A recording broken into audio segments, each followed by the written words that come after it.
Hey, what's going on, guys? And today I'm going to be showing you how to disable the sound on the hoverboard. You know, when you turn on it starts to beep and stuff.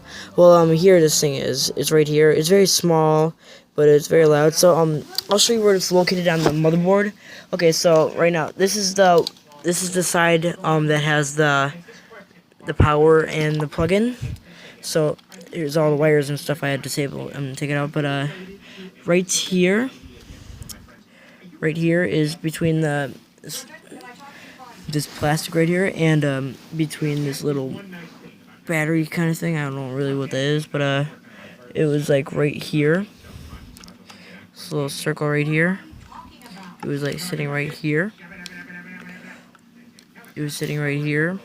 So I wiggled it a little bit. You can use the pliers or something. Just make sure you don't really wreck any else part of the motherboard. It might mess up your hoverboard, but so right here it is, very small.